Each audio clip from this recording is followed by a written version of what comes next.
Hi class, it's the moment you've all waited for. We are going to be talking about our response as Thomists to Descartes' meditations.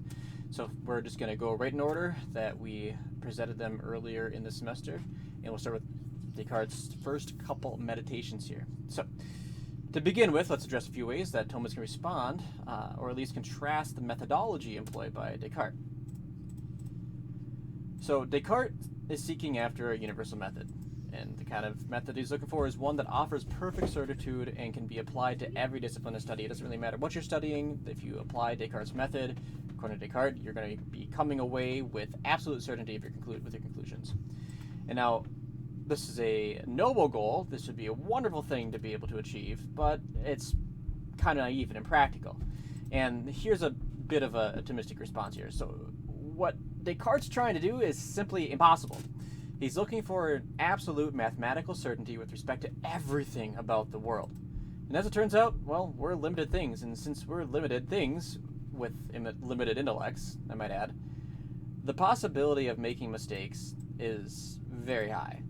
Now, if we were God, on the other hand, perhaps we would have an understanding, a perfect knowledge of things. Well, because he'd be the cause of all things. And if you know yourself perfectly, which God does, then he would know himself as cause of all things perfectly. And therefore, you know that and since knowledge is the knowledge of causes of things, to know something truly is to know its causes, then God, knowing himself as the cause perfectly, would know all things most perfectly. Great. But sadly, we're not God. Actually, maybe that's a good thing, because honestly, I forget stuff a lot. And so if I were God, things would stop appearing and disappearing and popping in and out of existence out of nowhere. I do this all the time. Lose my keys, my wallet. Yeah, I currently have no idea where my car keys are. But I've only driven once the entire time I've been in quarantine. So hey, there's that. I lost my car once actually, in a garage. It was weird. Anyway. The second response to Descartes' proposed universal method is to say that each field of study requires its own method, and this is because the various objects of our knowledge stimulate our minds in a different way and affect our minds in a different way and affect our ability to know them in a way that's distinct from others.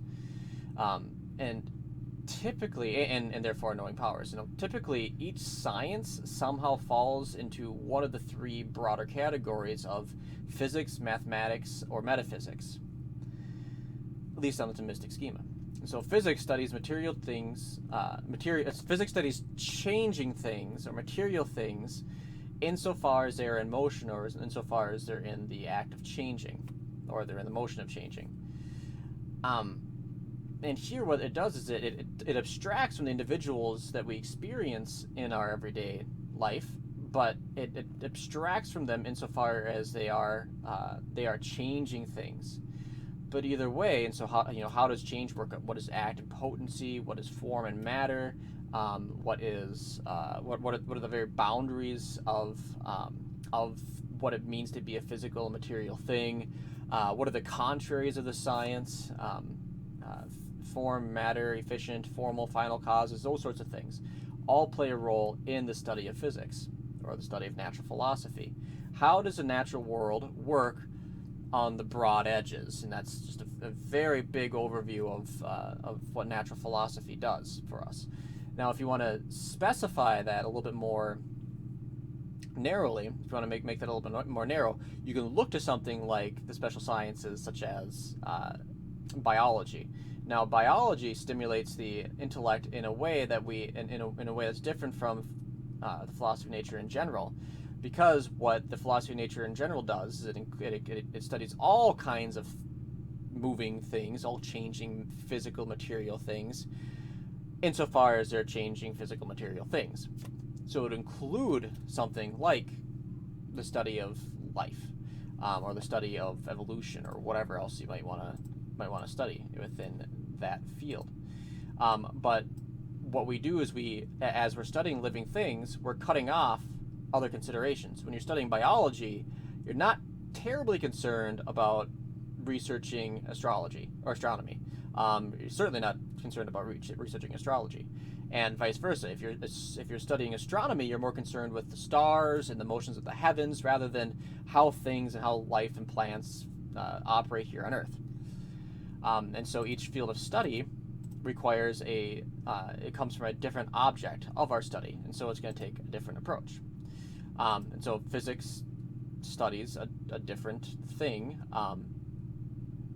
than mathematics, for instance. Okay, now just back up a little bit here, just to relate to special sciences. So the way that speaking about the special sciences falling under the category of physics, the way that a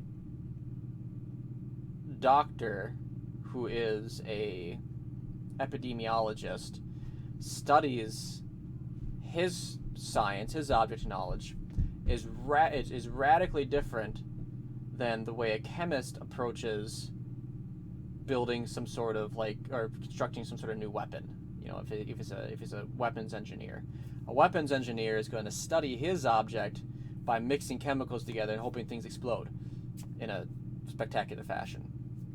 But a doctor, on the other hand, who's an epidemiologist, will study things like viruses and infections and those sorts of things. So he'll take he'll take the things from the world that he finds and look at the genetic code that's underneath the the shell of fat that's around the virus, and look at the protein spike and all that kind of stuff. He kind of takes stuff apart. Now the weapons chemist, weapons engineer will also take stuff apart, but in a much more entertaining way. But either way, they have to approach their sciences differently. How about mathematics? So mathematics is another science, one of the broader categories of science that we'll find in Thomistic, the Thomistic division of sciences. I think is perfectly valid. And for mathematics, what mathematics does is it takes the same things that we discover in physics. And now physics, again, we learn it all from the senses. We come into contact with the senses, and the object of physics not only has in its definition something that's physical, but it can only exist in something that's physical. So you're not going to find life floating out there abstractly, and you can't even think of life of like biological life outside of the context of it living in an individual organism of some sort. And so in physics, the object of your study both is defined by and relies upon matter for its existence, and it's defined by its definition includes some sort of material consideration. Mathematics, on the other hand, abstracts from the matter but cannot be found apart from matter. So what we do is we find things in the world, number of trees, number of fingers that I have in my hands. Base 10 is one of the basic ways of counting, and we abstract from that and we apply it to different things. So I can take the equation 5 plus 5. I have 5 fingers on both hands here, and 5 fingers on both hands here, and I can abstract from that. Okay, 5 plus 5 equals 10. And then I can remove myself from the consideration of fingers, just think about 5 plus 5 equals 10, without thinking of any particular object that actually has 5 things, or a particular set that actually has 5 things, whether it be 5 coins, 5 cars, 5 trees, 5 strands of hair, 5 days of the week, so on and so forth. I can abstract from the particular matter this notion, this universal notion that applies to many things. And so when we get to mathematics, we study quantity, but quantity, when considered in itself, abstracts from the things in which it is found. But you won't find 5 plus 5 out there anywhere. You won't find the number 5 floating around chasing people down the street. It's just not a thing that's going to happen. And whenever we add 5 plus 5 somewhere, it's always true. And it's going to be true in every possible world. And whether it's 5 apples or 5 peas or 5 sticks, doesn't matter. It's always going to be 5, and if you have 5 and 5 together, you get 10. How about metaphysics? Well, metaphysics is the study of everything whatsoever. And at the beginning, it's considered the study of the most actual principle in things, which is their active existence. And so metaphysics begins when we judge that something exists and then reflect on that existence as something that is actually prior to the essence, and without that active existence, the essence that's before us wouldn't have any of the perfections that it has at all, including the perfections of motion or the perfections of goodness or truth or beauty. And then we find later that goodness and truth are convertible upon existence rather than upon essence, because all this particular goodnesses or all the particular goods that are due to an essence wouldn't be there if that essence doesn't exist at all, whether cognitionally or in real being.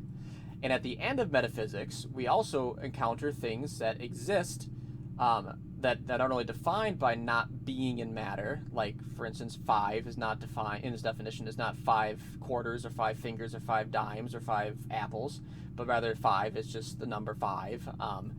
We find things in metaphysics, but 5 has to exist in matter if it's going to exist at all. In metaphysics, we find things that not only have their definition as something that abstracts from matter, but they themselves abstract from matter. Like the immaterial human intellect, for instance, is something we discover at the end of metaphysics, or the existence of God as the immaterial cause of all things. Now, I actually wrote my thesis on this subject, on the beginning point of metaphysics, and I'll note that you might hear from some people that you have to demonstrate that God exists before you can actually engage in metaphysics, but that's just not the case. Metaphysics, according to St. Thomas, is the study of ens in quantum ens, or ens in quantum habens esse. So insofar as it has the act of existence, you have an act that is distinct from the act of the formal acts of motion that you find in physics. And since you have a distinct object, which is the thing insofar as it habens esse, to ever have a science, you have to formulate it as like the study of being insofar as it has something. So physics is the study of being insofar as it has motion. The science of mathematics is being insofar as it has quantity, and the science of metaphysics is being ens insofar as it has the act of existence. And that's how you get a scientific field of study in the Thomistic tradition. And so the beginning of metaphysics gives us a new formal object of being, which is insofar as it has existence, that's distinct from natural philosophy, which is insofar as the thing has motion, and is actually a greater actuality and therefore a higher science than natural philosophy. And so metaphysics is something that actually comes at so metaphysics begins in the act of judgment, and a reflection upon that act of judgment as what's produced by the act of judgment, which is recognizing that the thing exists, and a reflection on that act of existence as the actuality of all actualities, even higher than that of form. And then it ends in the demonstration of things which not only have a definition that abstracts from matter, but also an existence, a concrete existence that abstracts from matter. So there you go. Anyway, I'm not going to get too far from that. Either way, in each case, if we were to apply the principles of mathematics to the principles of metaphysics, let's say, what would we get? We wouldn't make many advancements at all, which is why some people have abandoned metaphysics, because they think, well, if math can't do anything with metaphysics, then why should we try metaphysics at all? Well, you're approaching it the wrong way. You don't study existence. How heavy is existence? How heavy is the act of existence? I don't even think it's a meaningful question. It's just a category error. What Descartes doing here by trying to squish everything into mathematics or through a quantitative lens is that he's simply leaving certain aspects of reality totally unexamined. And that's just not a proper approach to the study of philosophy. We need to include as much of reality in our philosophy as we can possibly get our minds around, or even get little bites of, because we can't get a full grasp of what it means to exist. We can't get a full grasp of God's infinite act of existence, which is unconstrained by any definite essence. And so when we fail to ever appreciate a particular approach to science, like natural philosophy, what is actuality, What is change, and if you can't quantify that, well, then the problem isn't with your natural philosophy. The problem is with approaching natural philosophy through the lens of how big is it? How big is motion?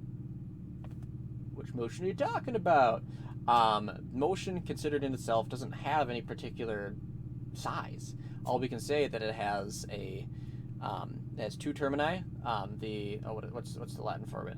The terminus ad quem, the terminus ad quo, and then the process of changing in the middle. And so you have one contrary, another contrary, and the on the way to the contrary, to the contraries. And that's really what physics studies, is that on the wayness to the between the two contraries. And that's because that's what motion is. All right. It's just that I think that Descartes, and anybody who's complaining about the sciences of metaphysics or natural philosophy is not being like scientific because you can't quantify it or whatever, is just approaching philosophy in the wrong way. All right. Descartes has a serious circularity problem, and remember that Descartes wants to doubt everything until he finds something that he can't doubt. And for him, it's sort of like a fuller's fire. You burn away everything in your mixture of metal until you find only that which is gold, and then you've got something great. Wonderful. Sounds noble and good, but I just don't think it works. Now, Descartes' approach, again, is to try to doubt everything that's indubitable. And his is like a fuller's fire, because he's burning away all the nasty stuff that doesn't give us a good foundation for knowledge. And once he's burnt that all away, we now have this indubitable foundation. And so the way that we would want to respond to this is that it's simply impossible to fulfill Descartes' goals. Because if we doubt everything, then we have to doubt our ability to rightly conduct thinking. And if we doubt that, then we have to doubt all of our thinking, and that any of our thinking at all can tell us the truth about the world or anything at all, including our own thinking, whether or not it's valid. We have to throw it all out. Reasoning just is gone once you start beginning with this universal application of doubt. The universal method of doubt is only going to lead, and only can lead, to skepticism. Because ultimately what happens is that it's our very ability to think rightly that we need in order to justify our thinking in the first place. But we can't prove anything unless we at least have some faith in our thinking, or that we can say that our thinking is reliable. Descartes' problem is that he didn't really doubt everything, because you can't assume the validity of what you're trying to prove, but he's trying to prove that he can assume his thinking about clear and distinct ideas is something that's reliable and true. But then he's just arguing in a circle. You cannot assume what you're trying to prove. That's not how philosophy works. That's not how reasoning works. And that's why it's extremely problematic. In fact, I had a student, my first semester I taught, I served as a TA here at Holy Apostles. I had a student who actually told me that he was fine with circular thinking. And I'm like, all right, there you go. I'm going to relay that to Chris, and, well, you're not getting a grade for that post, because it's bad reasoning. You will fail if you assume your own premises. Now, the fact of the matter is that with Descartes, if you applied his method of universal doubt to everything, including his ability to reason about things that he thinks that he clearly and distinctly perceives to be true, then he's going to end up as a skeptic, and it traps him within his own mind, and everything else falls apart from that. To begin a skeptic is to end a skeptic. All right. Am I a thinking thing? Okay. So, here are some problems with Descartes. So Descartes would say that we are essentially thinking things, and that everything else about our being can be doubted, except, of course, that we are thinking things. Now, what can't be doubted for Descartes is essential to our nature, and the things about our nature that we can't doubt, and only those things, are what are essential to our nature. And everything else is accidental, or something that's coming apart, that comes into our minds that are apart from our minds. Being a thinking thing is the only thing that's essential to our nature. The Thomistic response here is to say that just because we can conceive of our bodies, because remember, the way that Descartes thought about this is that he could doubt that his body it was a part of his real nature, but he couldn't doubt that he was a thinking thing. Ooh, let me move this so you guys can see my dank meme. he said that because I can doubt that there are certain things about my body, about myself, like my body, for instance, or that I'm experiencing sensation, then those things aren't essential to me. And I can conceive of my mind as distinct from, since I can conceive of my mind as distinct from my body, then they must be really distinct in reality. Now, the Thomistic response here is to say that just because we can conceive of our bodies as distinct from ourselves doesn't mean that our very selves exist separately from our body as distinct ray, or two distinct things. It's not a strong real distinction.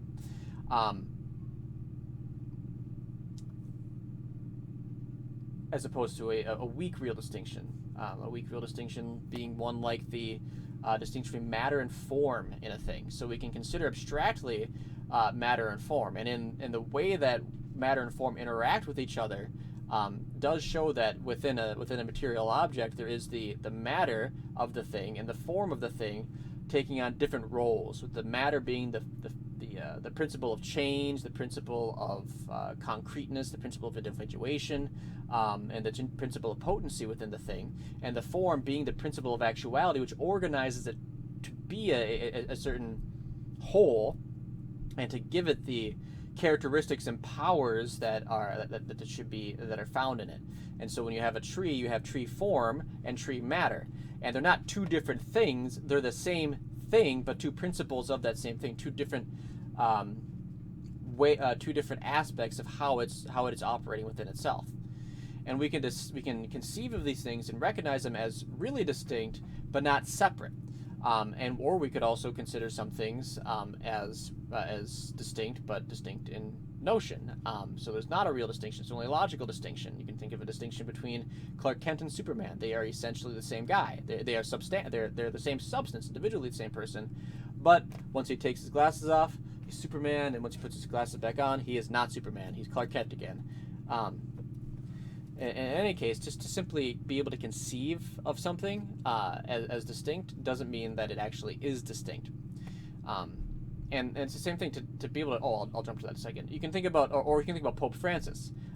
He is both a human and a person, but he's essentially human and he's essentially a person. Why? Well, these things are virtually distinct in him, not really distinct, because the way I like to phrase this is that he's a human person. So all squished together, not human plus person. So there isn't like this human part of Pope Francis and a person part of Pope Francis that aren't somehow perfectly intertwined, but rather the whole thing. And this is the same thing with like rational animality. So a human, so when you think about the rational and the animal part, there isn't an animal part of you and a reasonable part, rational part of you. There are rational powers and there are animal powers. There's intellectual aspects and there's there's bodily aspects that you have, but they aren't two separate things. Wherever you're going to find a human, you're going to find rational animality. Now, it might be the case that all those powers are particularly active. For instance, when a baby is very, very young in their mother's womb, the first couple of days, they don't have the immediate sense organs in order for the intellectual powers of their soul to shine forth. But the soul is still developing towards that end, so we know it's there, even if we can't see it. Or similarly, after death, when a human dies, and the soul is separated from the body, the powers of the body are present within the soul still. At least they're present within the active powers of the soul. So the soul could make a body move and live and breathe and digest and all that jazz. But without the bodily organs, the soul doesn't have the capacity to. The human being doesn't have the capacity to have those powers shine forth, because if you don't have a mouth, you can't eat. If you don't have a digestive system, you can't digest or whatever.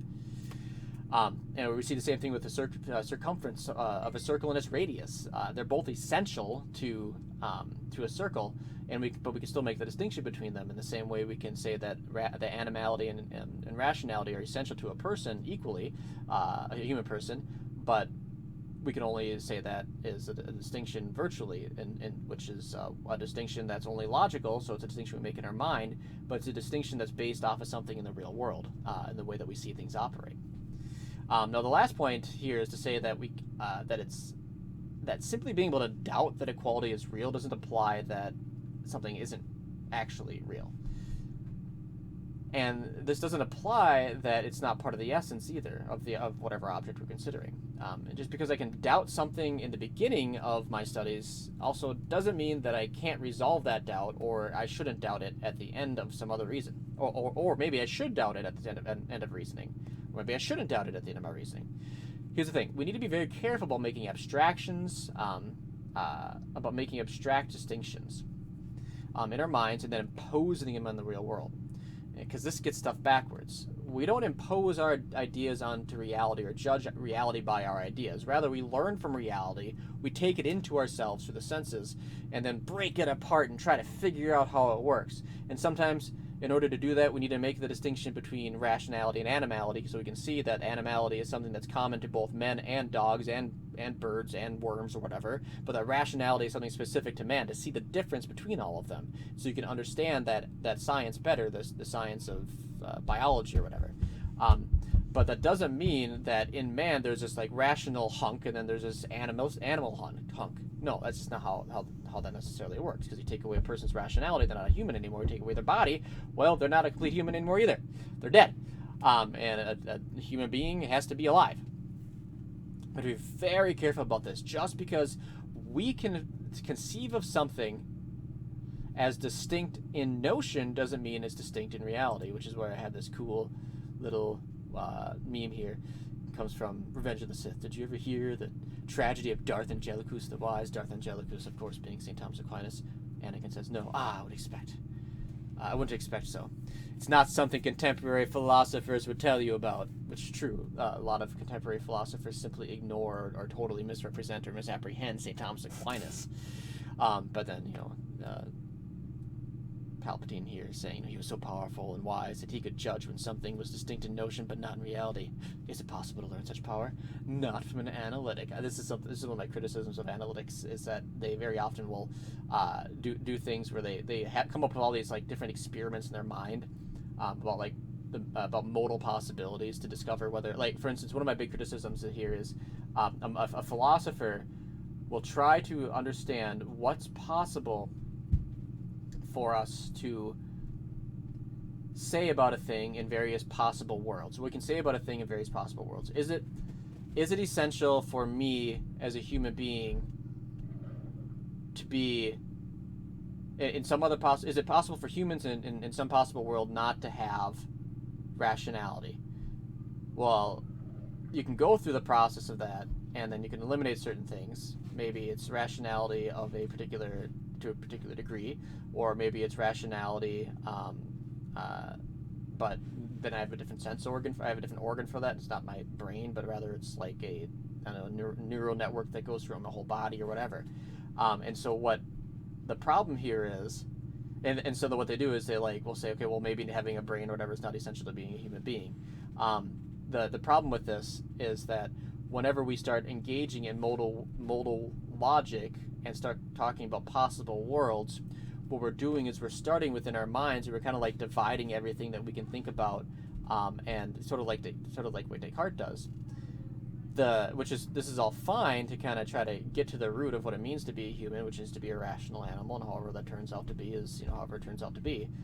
But what's problematic about that is you can't get to your possible world in which you've found, or the set of possible worlds that you have in which you've found, therefore, the essence of humanity, unless you start with a knowledge of the essence of humanity. At best, possible world scenarios can give you maybe a clearer picture of that, but it doesn't actually demonstrate anything about the essence of a person.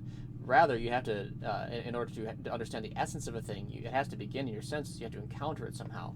And this is why I really don't like people like arguments like the ontological argument that comes from what's his name? Alvin Plantinga. He has this modal ontological argument. People are just, and a lot of analytic philosophers and apologists just absolutely love it. But the problem with it is that he's beginning with a definition of God that he has in his mind, and then analyzing that definition according to possible worlds. Well, there's two problems with this, which we're going to talk about shortly here.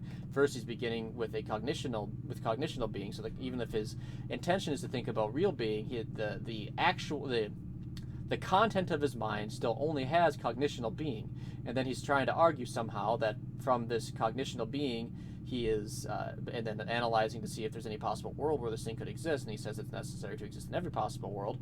He's trying to logic cognitional being into real being, but that's impossible. It's an equivocation. So I think every ontological argument falls into the fallacy of equivocation. In any case, we need to be extremely careful about the way that we reason. We can't just come up with definitions and terms and then apply them to reality. That's not how it works. We derive our terms and ideas from reality, take them apart, and then our ideas are judged by the world. The real world that we encounter first in our senses, is that standard by which we judge we can determine whether or not our reasoning has been sound, or at least part of it anyway. So if our reasoning doesn't match up with experience, it's very often that our reasoning is somehow off. We need to begin with experience. Let's move on here. So, how about, do we need this radical doubt? So some Thomists would say that the senses, so remember, Descartes said that we should start off with this radical skepticism of the senses. Radical skepticism of the senses. Because sometimes we're mistaken. A stick that's put into water will look like it's bent or broken or whatever. The sun looks small when it's far away, but reality is gigantic. Okay, how do Thomists respond to this? So Thomists would say that the senses aren't guilty of deceiving us, but rather they're innocent and largely just neutral. And it's not our senses that deceive us. The senses just call it as they see it. This stick looks like it's bent, and it's in water. The sun is up high in the sky, it's hot, the moon is over there, they look about the same size from where we're at. They're just reporting what they see. To the good empires, they call them as they see them. Dad joke, boomer joke, I don't know what you want to call it. They're just telling us what happens from our perspective. And they report to us how things appear to us. That's all it is. They're innocent, not deceiving us. They're just giving us info. The problem is that we make poor judgments about what the senses are actually reporting to us. Now, when we see a stick in the water, our intellect has to determine whether it's just a stick in the water that looks bent because of the refraction of the light, which we've known for actually quite a while, or if it actually is two sticks. Well, if it's the first, then we've made a right judgment. We've judged correctly. That's just a stick in the water. But if it's a second, then, well, we've made a mistake in our reasoning. And sometimes we just need more information to sort of get around that, or we need a different perspective. For example, we used to make a poor judgment about the sun rising and setting because, once again, we were speaking from a phenomenological perspective. How did things appear to us? And it seemed to make total sense. The sun goes around the earth, and we don't feel the earth spinning around us, right? I mean, otherwise we go flying off. You had a ball and you soaked in water and spun it. The water comes flying off of it. So we didn't have a proper understanding of how certain things worked. And so it made sense to us to say that the sun was going around the world. But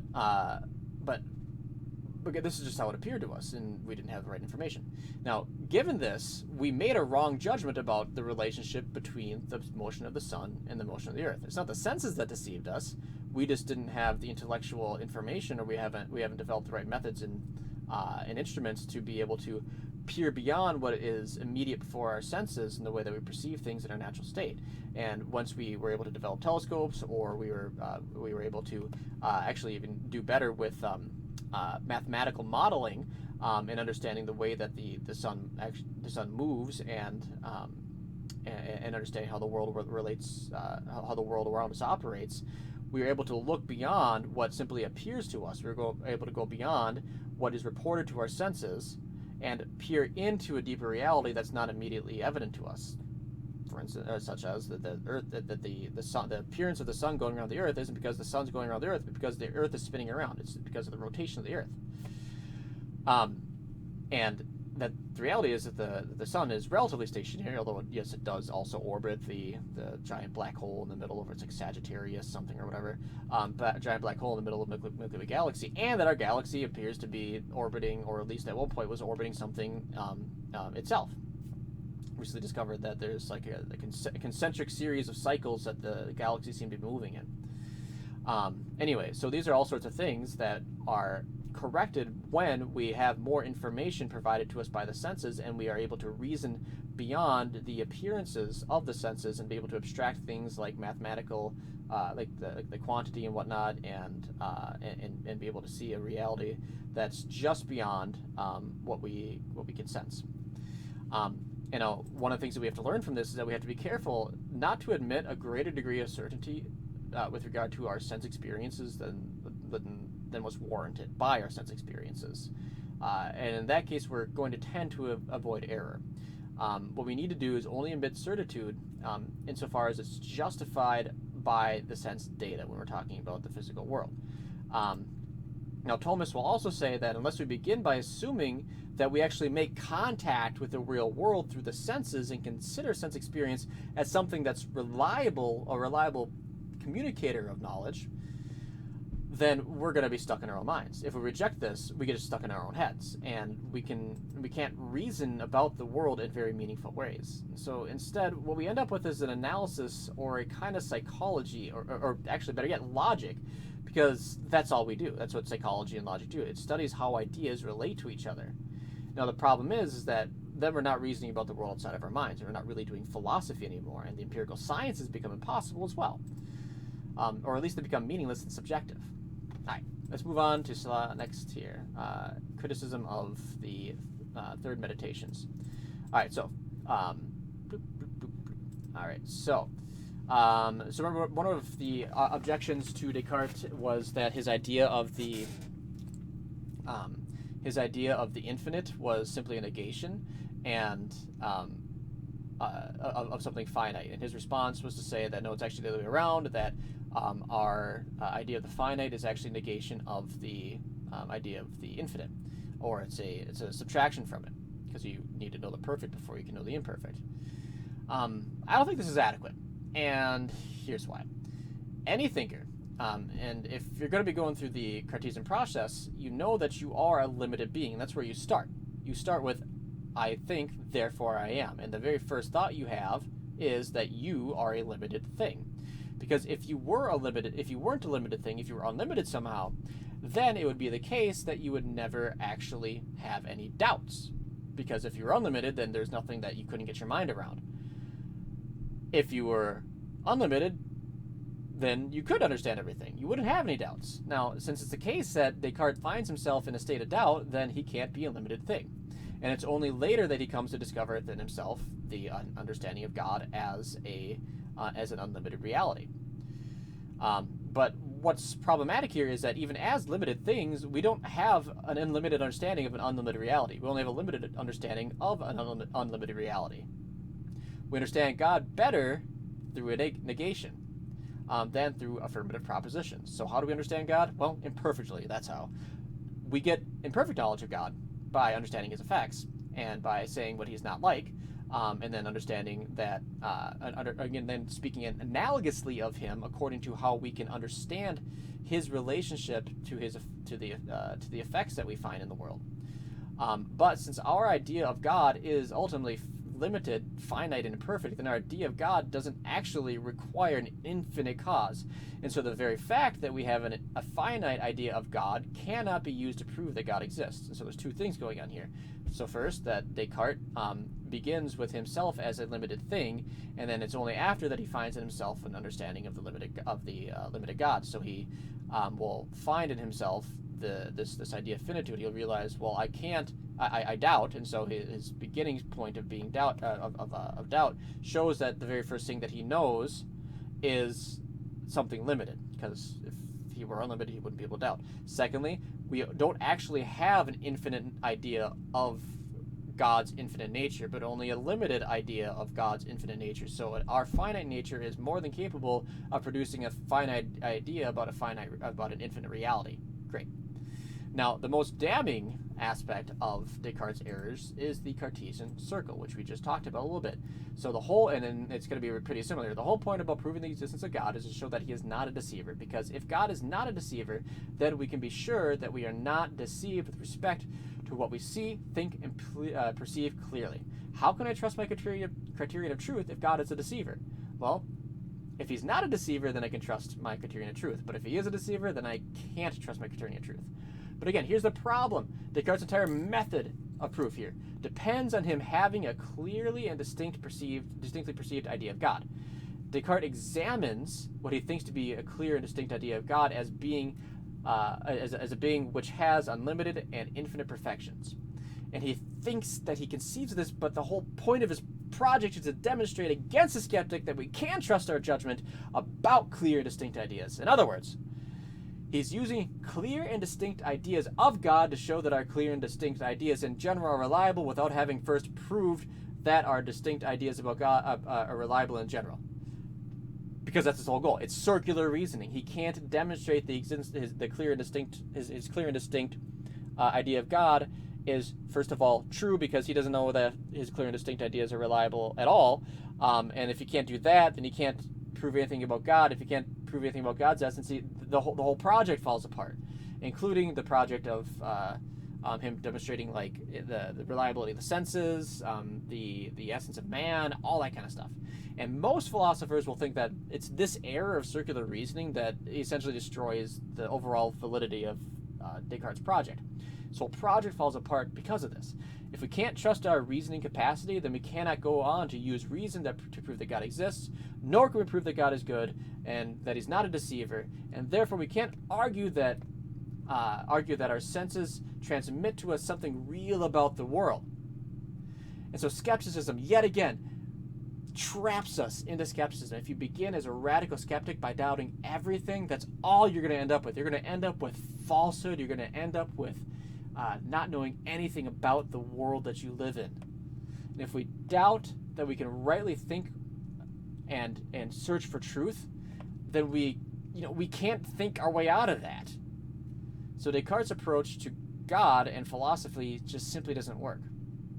Now, I think there's also, and I addressed this shortly just a moment ago, how do we prove that God exists? So we, as Thomists, we don't think that we can prove that God exists through some sort of definition and arguing the definition to existence, which is essentially what every ontological argument does. It begins with a conception of God as a maximally perfect being, or as that which nothing greater than can be conceived, or as something with all infinite perfections, and so on and so forth.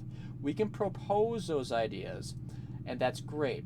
But that doesn't demonstrate that those ideas are true. And no matter how many modal considerations we put in there, no matter how many operators we add to that, if even if the definition that we give it of God is a being which has real existence, even having that, still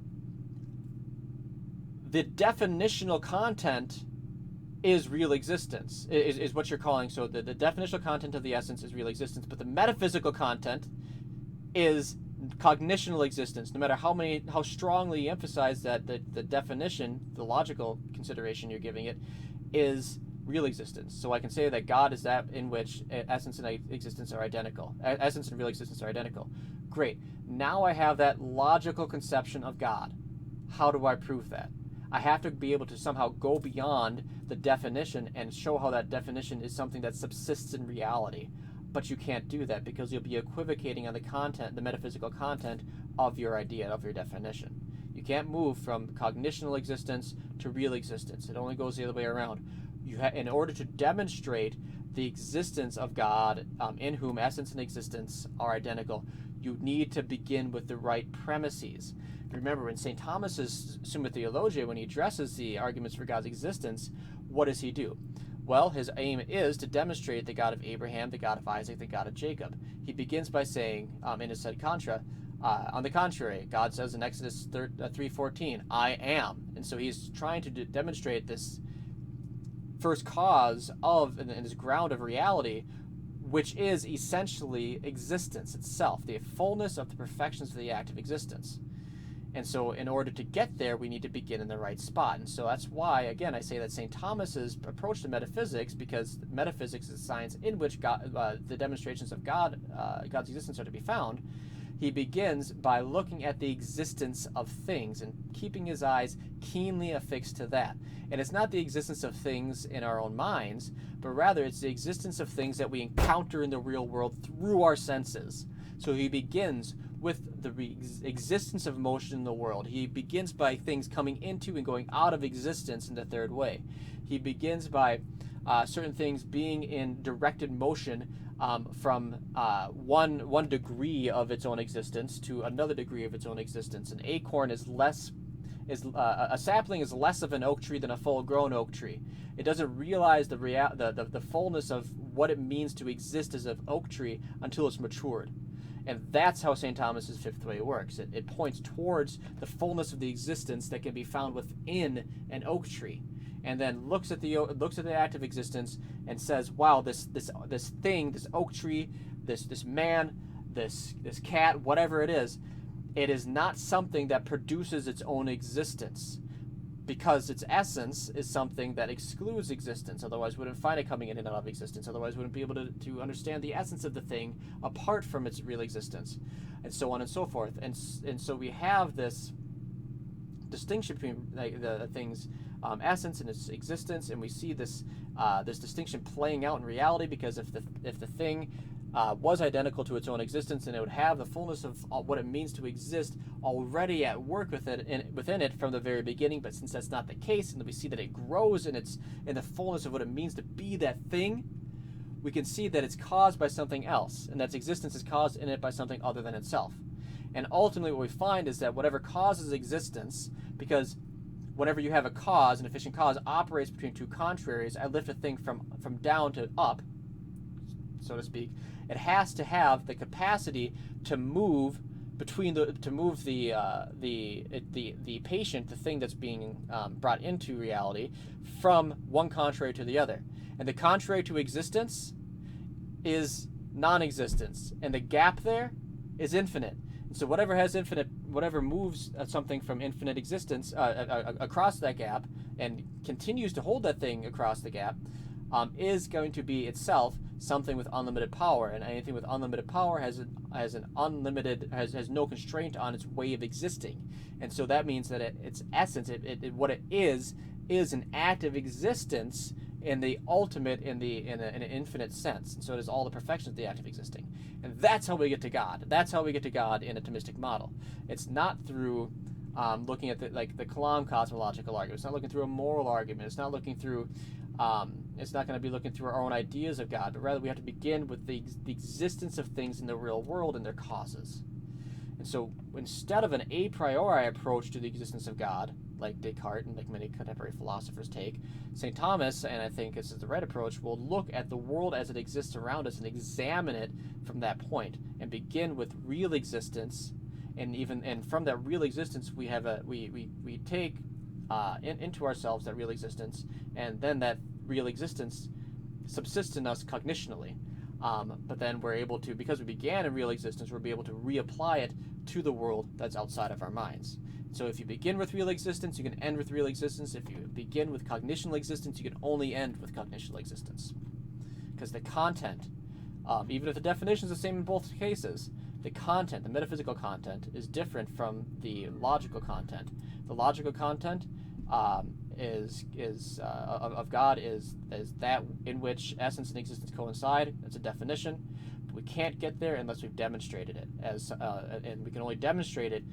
We can propose it, but at that point it's only a logical conception. Now I can demonstrate it through the way we just went through Thomas' 5 ways, or the anti-argument, or something along those lines, and then we find that reality, and then that reality is something that exists common both to our mind. In cognitional existence, we recognize that it's that in which essence and existence are distinct, and that has metaphysical, a metaphysical, something metaphysically concrete in the real world, and so there's a different content, metaphysically speaking, between a logical idea, which is just cognitional existence, and an idea that's metaphysical. So this is on the second. This is on the not second order. What do you call it? This is an order of second intentions, so this is our ideas, thoughts about our ideas. And then you have first order intentions, which, even though the intention of the idea of God as that in which existence and essence coincide, and the idea of essence and existence coinciding here are the same, this is just purely logical because it's not connected to reality. But after we demonstrated the existence of God, then our idea, our first intention here, is about the thing that we're predicating. So we're predicating about this real existing thing in the world. And so that's the difference between metaphysics and logic, is that logic is about our ideas and they're in a relation. Metaphysics is about it does have to do with human knowledge and our ideas, but it's about our ideas about the things in the real world. And it's only after we only get our ideas about the real world from the real world. We learn everything from the real world. And so when our ideas are about the real world, and we're looking at things insofar as they have existence, and God has existence, we can say he has existence in an analogical way, because he has it essentially, whereas we have it by participation or by accident. When we think of God as that in whom essence and existence coincide, after we've demonstrated that God exists, then that's a metaphysical idea that can be found in concrete reality, whereas if we just begin with a logical idea, it can only stay there. Our ideas don't necessarily map onto reality. Whether or not they do or not is a question, but we can't demonstrate that unless we begin somehow with the real world. Whew! Okay, all right, let's move on quickly here. Oh, I already did that part. Sorry. Okay, I want to hit on chow. Yeah, I really beat that up pretty badly. All right, let's talk about secondary. There's distinction between primary and secondary qualities. Now, this is extremely problematic. And it may sound like it makes sense on the face of it, that there's a distinction between primary and secondary qualities, and that primary qualities are the things that things really have, which is extension and weight and all that kind of stuff, and that they don't have flavor or color or whatever. But there's a problem. If we make secondary qualities subjective only, then primary qualities become subjective only. In other words, if secondary qualities are subjective, then we can only have subjective knowledge of primary qualities. Well, here's what this means. Okay, so let's say we can only perceive primary qualities through secondary qualities, right? The only way I can measure the height of something is to take a ruler and hold it up against it, and I can say it's 3 feet tall. But the only way I can notice that it's 3 feet tall is because I have this thing, I feel this thing in my hands, and I see the contradistinction between the two, and I see the little tick marks on the measuring tape. And all those things have colors. So all those different parts, all those different textures, all the different colors are distinct from one another, and that's how it's being transmitted to me. And if I didn't have that, then how in the world would I be able to perceive the primary qualities about how tall it actually is? So if we eliminate the subjective experience that we have of the things in the real world as being somehow objective or transmitting something objective to us about the world, then it would be impossible for us to actually obtain knowledge about the primary qualities. I wouldn't know how much something weighs unless I could see it on a scale, which a scale is always going to have color. I wouldn't be able to know how heavy something is if I couldn't hold it, and so on and so forth. And so the consequence of this is that our perception of secondary qualities is subjective, then our perception of primary qualities is subjective as well, and illusory. And if these things are illusions, then they're subjective. Now, without secondary qualities, we can never reach those primary qualities. And so if I make secondary qualities subjective, then there's nothing I could clearly and distinctly perceive about the real world. And this distinction, again, leaves us trapped into our own minds. And so if my secondary qualities are the only way that I can actually obtain knowledge about the real world, but those are subjective to me, then everything I obtain in terms of my knowledge about the real world, even its primary qualities, is also going to be subjective to my experience. See what I'm saying there? And so we would never be able to make a distinction, and we would never, between material world, the primary qualities and the secondary qualities, except for in our own mind. Again, we get trapped in our own head. One more quick thing about Descartes. You know what? I'm going to post a paper about this that I presented at a conference a few years ago, with respect to Descartes' understanding of the human body. So the Thomists would not say that there are two things, form and soul, or mind and body, that are two different substances, but rather they're two aspects of the same substance. And I'll drop my paper on that in the class, so you guys can check that out. Anyway, God bless. I forgot to count the money, so I'll do that now and declare a winner. Thank you. Goodbye.